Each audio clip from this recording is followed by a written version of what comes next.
Good morning, students. How are you? I hope all of you are fine. Today we will read a new story, The Little Girl by Catherine Mansfield. The Little Girl is the story of a little girl, Kezia, who misunderstands her father's strictness and usually remains scared of him. Every morning before going to work, the father gives Kezia a casual kiss. In reply, she says, "Goodbye, father." But the little girl is unable to understand his love and affection. When her father leaves home for work, she feels a sense of relief. In the evening, when her father returns home, his loud voice makes Kezia frightened. She hears him ordering her mother and grandmother, "Bring me tea, newspapers, and slippers."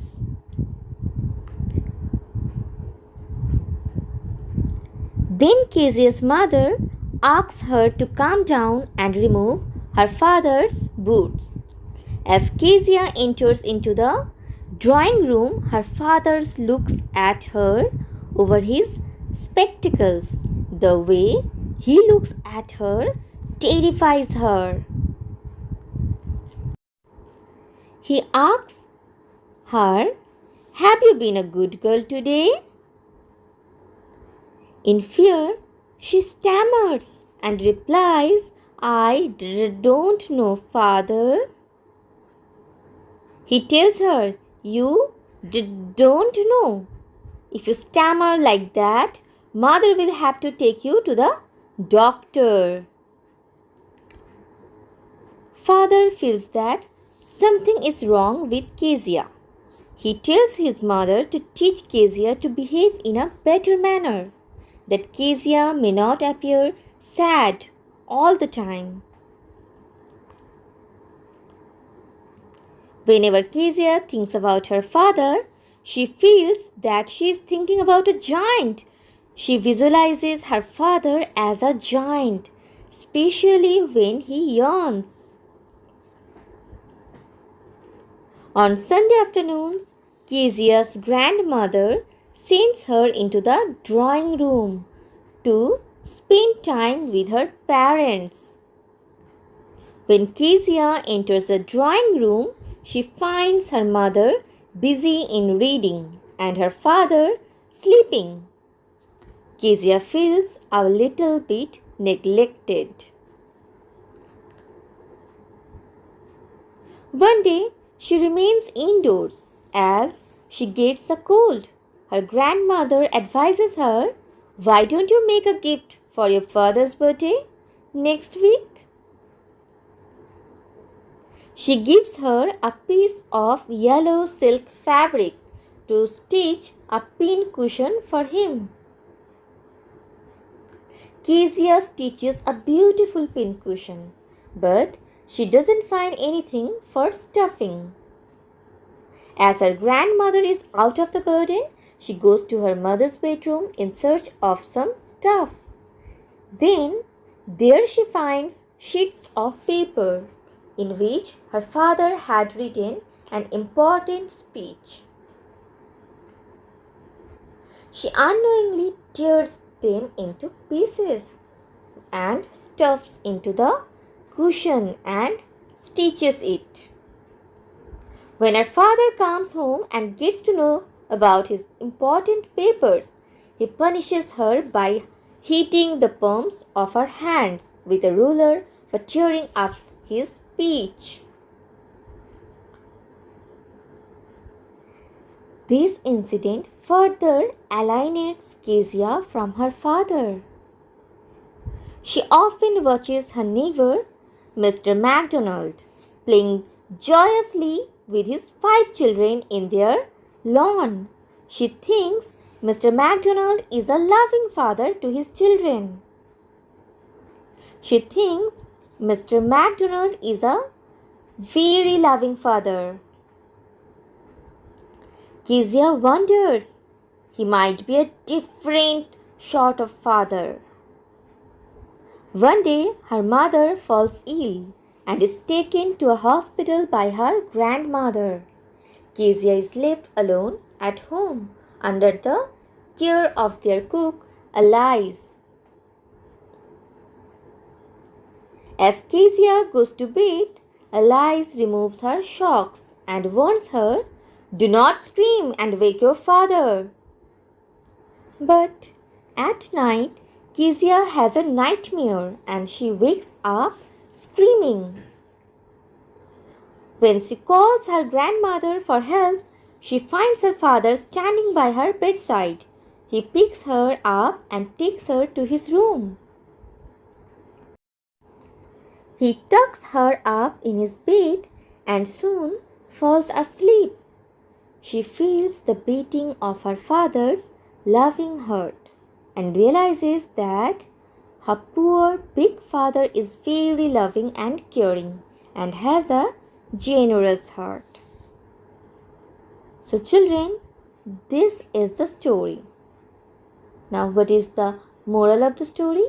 What is the message that the author wants to give you? It is, parents are the well wishers of their children, though they appear strict like teachers. Right?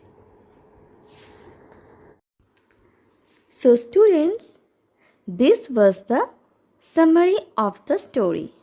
Now, let us read the story and try to understand the meaning. Okay? Okay. To the little girl, he was a figure to be feared and avoided. Every morning, before going to work, he came into her room and gave her a casual kiss, to which she responded with, "Goodbye, father," and oh, there was a glad sense of relief when she heard the noise of the carriage growing fainter and fainter down the long road. So, what is the meaning of the word fainter? Yes, it means weaker. The author is describing the feeling of a small girl. The little girl was afraid of this person and she did not want to meet him. She wanted to remain away from him. The person was her father. She did not want to meet him often. Every morning, father used to go out of the house to work. Before going for work, he used to come to the room of the little girl and give her a kiss. She used to say goodbye to her father, and she felt happy and relaxed when the sound of his vehicle became lesser and lesser. So, here the author wants to say that the little girl was afraid of his father. She became tense because of his presence. She felt relaxed when the father was away. In the evening, when he came home, she stood near the staircase and heard his loud voice in the hall. "Bring my tea into the drawing room. Hasn't the paper come yet? Mother, go and see if my paper's out there, and bring me my slippers." Father used to come back home in the evening. He would sit in the drawing room. The little girl used to stand near the staircase. She would hear the voices of her father. Father would ask for tea. He used to inquire if the paper had come. She would request mother of the little girl to check if the paper was lying outside. He would ask to bring his slippers. Now children, come to the next paragraph. Kezia, mother would call to her, "If you are a good girl, you can come down and take off father's boots." Slowly the girl would slip down the stairs. More slowly, still across the hall, and push open the drawing room door. Kezia is the name of the little girl. Her mother would call her to come to the drawing room. Mother used to say that if Kezia is a good girl, she would climb down and remove shoes of father. Kezia would slowly climb down the staircase. Actually, she is not willing to come near to her father. So, very slowly she would cross the hall and open the door of the drawing room by pushing it. Right? Next, by the time he had his spectacles on and looked at her over them in a way that was terrifying to the little girl. Terrifying means fearful. Well, Kezia, hurry up and pull off these boots and take them outside. Have you been a good girl today? I don't know, father. You don't know. If you stutter like that, mother will have to take you to the doctor.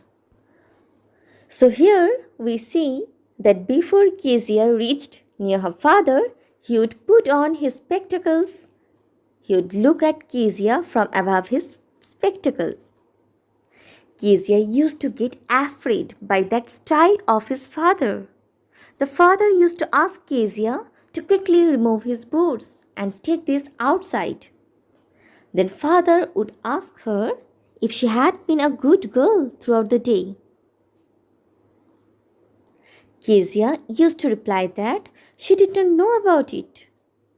While replying, she used to stammer. Now father would copy her style and say that if she continued to stammer, then her mother might take her to a doctor for consultation. She never stuttered with other people, had quite given it up, but only with father, because then she was trying so hard to say the words properly. What's the matter? What are you looking so wretched about? Mother, I wish you taught this child not to appear on the brink of suicide. Here, Kezia, carry my teacup back to the table carefully. So, children, underline the word wretched. It means terrible.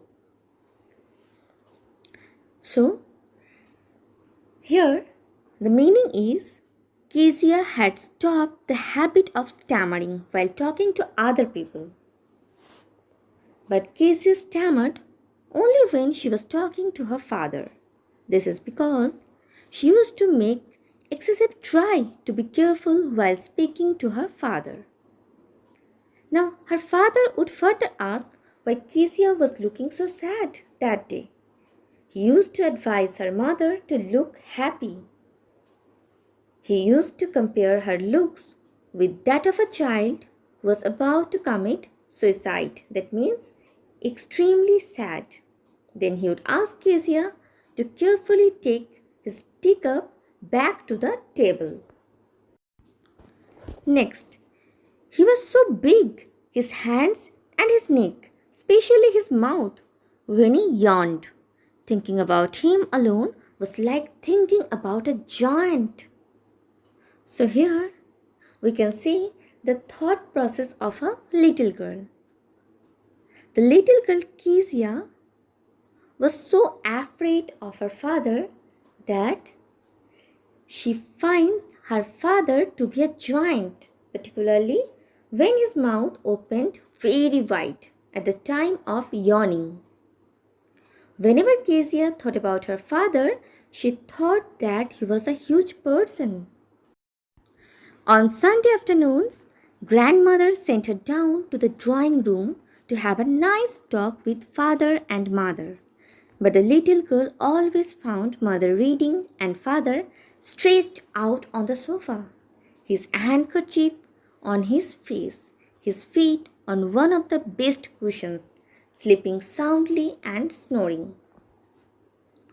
So here in the afternoon, when Grandmother sent Kezia to have some quality time with her parents. She always found herself neglected because she always found her mother reading a book while her father is sleeping on the sofa.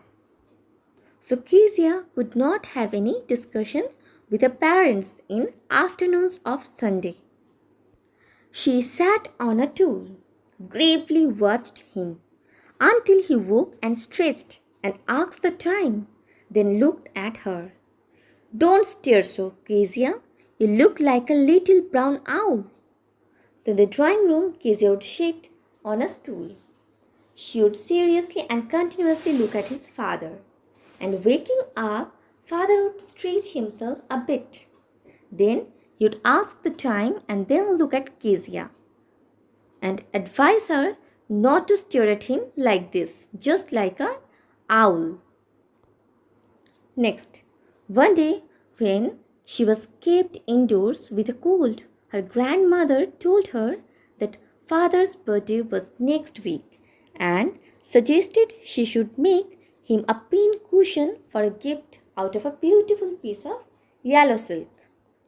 So, one day Kezia was suffering from cold. So, she was getting bored. That is why grandmother told Kezia about the birthday of his father and suggested her to make a pin cushion for his father. She should use yellow colored silk cloth for making the cushion. Grandmother thought that it would be a beautiful gift for father from Kezia.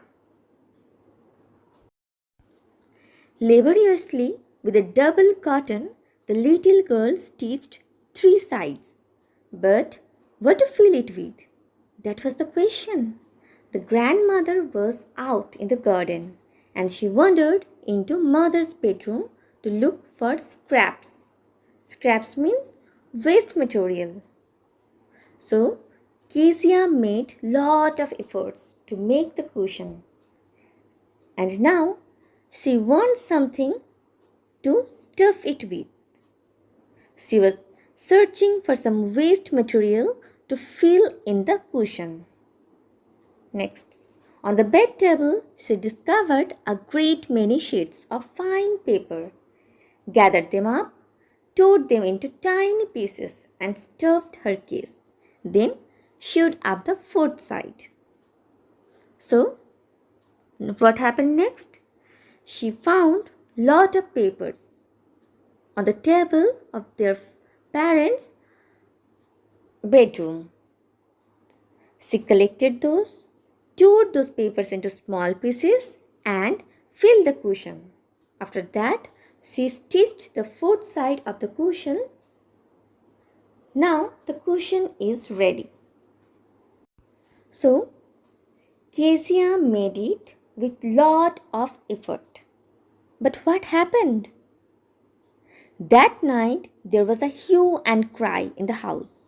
Father's great speech for the Port Authority had been lost. Rooms were searched, servants questioned.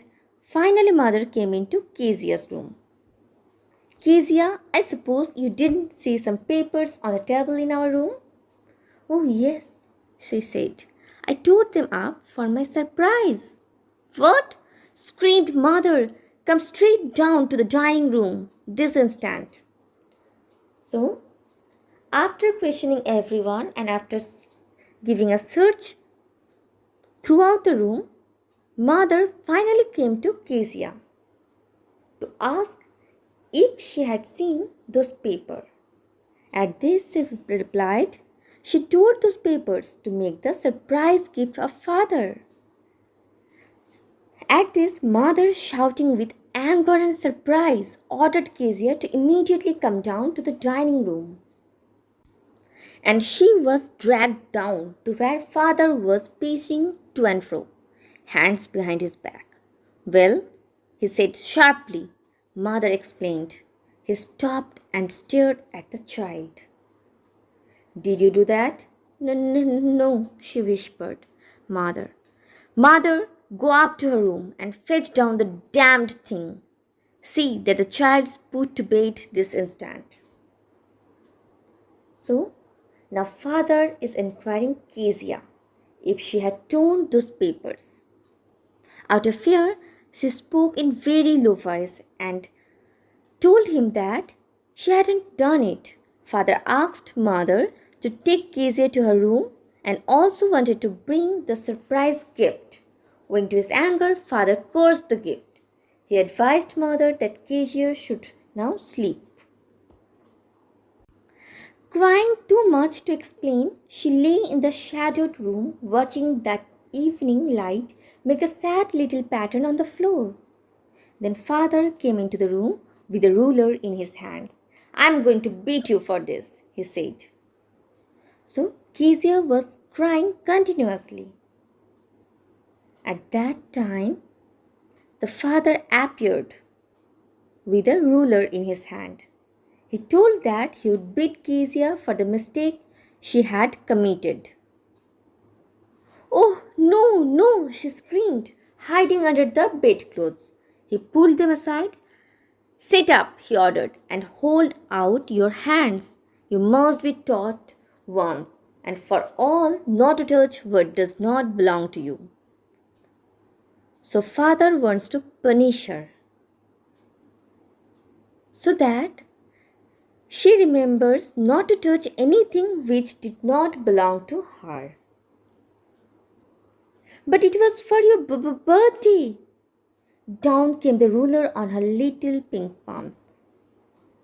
So, father did not care about the feelings of the little girl and did not look into the matter from the point of view of that little girl. Hours later, when grandmother had wrapped her in a shawl and rocked her in the rocking chair, the child clung to her soft body. "What did God make fathers for?" she sobbed.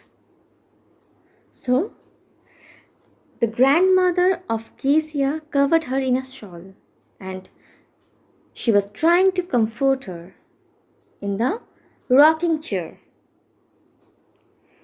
Now, even after many hours of the incident, Kezia was sobbing. She asked her grandmother why God created father. She wanted to say that if God had created father to beat his children, actually she was deeply hurt. Next, here is a clean hanky darling. Blow your nose. Go to sleep, pet. You will forget all about it in the morning. I tried to explain to father, but he was too upset to listen tonight. So, the grandmother is comforting the little girl by saying that as his father is not in a mood to listen to her that day, that night, she will talk to her father next day. But the child never forgot. Next time she saw him, she quickly put both hands behind her back, and a red color flew into her cheeks. Next, the McDonalds lived next door. They had 5 children. Looking through a gap in the fence, the little girl saw them playing tag in the evening. Tag means a type of outdoor game.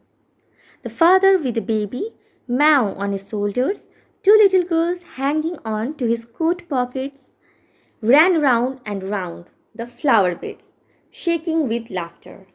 Once she saw the boys turn the hose on him, and he tried to catch them, laughing all the time. So, McDonalds were their neighbor, and they had 5 children. Kezia often looked into their house, and she saw the father is playing and laughing with all the children in the lawn. Then it was she decided there were different sorts of fathers. Suddenly, one day mother became ill and She and grandmother went to hospital. The little girl was left alone in the house with Alice, the cook. That was all right in the daytime, but while Alice was putting her to bed, she grew suddenly afraid. So, what happened one day? Kezia's mother was ill, and mother and grandmother went to hospital. Now, Kezia was alone in the house. Only their cook, whose name was Alice, was at house. During the daytime, Kezia was not afraid, but in the evening, Alice requested Kezia to go to sleep. That time, suddenly Kezia was afraid. What will I do if I have a nightmare? She asked. I often have nightmares and then Granny take me into her bed. I can't stay in the dark. It all gets whispery. So Kezia asked Alice what should she do if she had a frightening dream. She further told that many times she has such dreams. During such situations, Kezia goes to the grandmother. They sleep together. Kezia told that she could not stay alone in the dark. She feels as if someone is speaking in a low voice. Next, you just go to sleep, child, said Alice, pulling off her socks. And don't you scream and wake your poor pa. But the same old nightmare came. The butcher with a knife and a rope, who came nearer and nearer, smiling the dreadful smile, while she could not move, could only stand still, crying out, Grandma, Grandma. She woke shivering to see father beside her bed, a candle in his hand. What's the matter? He said. So, that day also, Kezia had a nightmare. That means a fearful dream. She had a bad dream, and she was standing still and shouted to call her grandmother in her dream. Kezia woke up from his fearful dream, shivering. When she opened her eyes, she saw that her father was standing near her bed. He was having a candle in his hand, and he asked Kezia what had happened. Next para. Oh, a butcher, a knife, I want Granny. He blew out the candle, bent down and caught up the child in his arms, carrying her along the passage to the big bedroom. A newspaper was on the bed. He put away the paper, then carefully tucked up the child. Tuck means covered with sheets or blankets. He lay down beside her, half asleep still with a butcher's smile all about her, it seemed. She crept close to him, snuggled her head under his arm, held tightly to his shirt. Then the dark did not matter. She lay still. Here, rub your feet against my legs and get them warm, said father.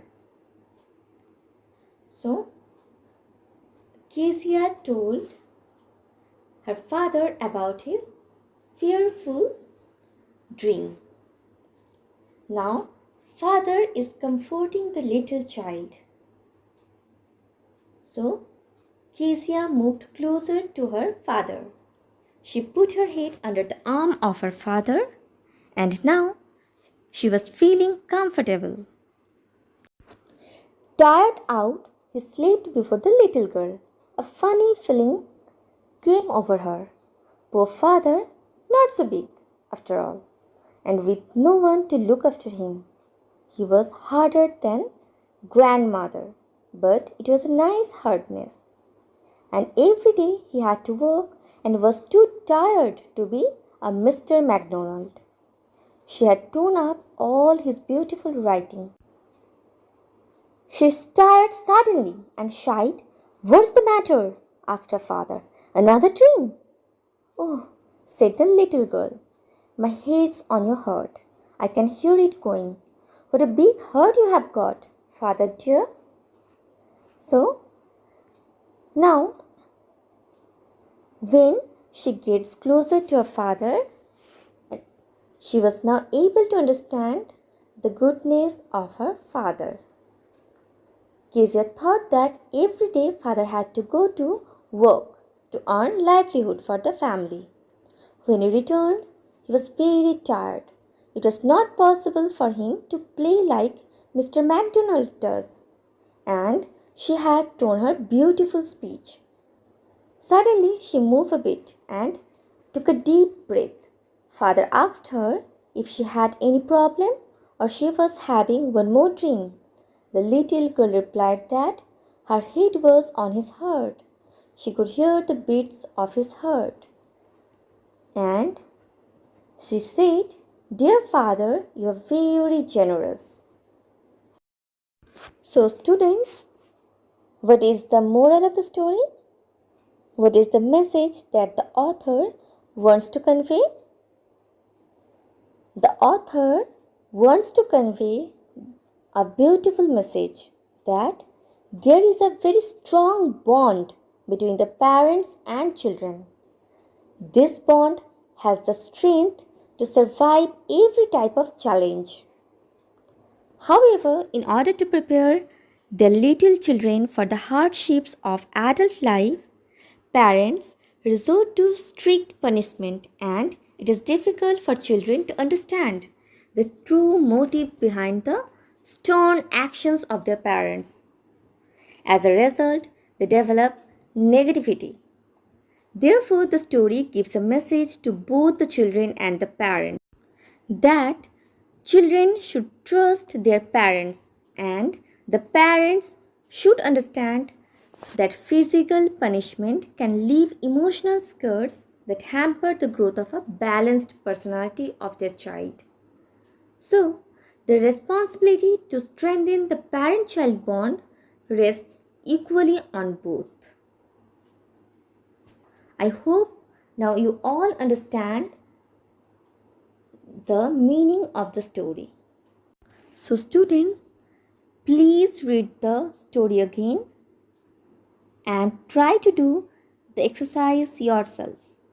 Okay, children, thank you. Have a nice day.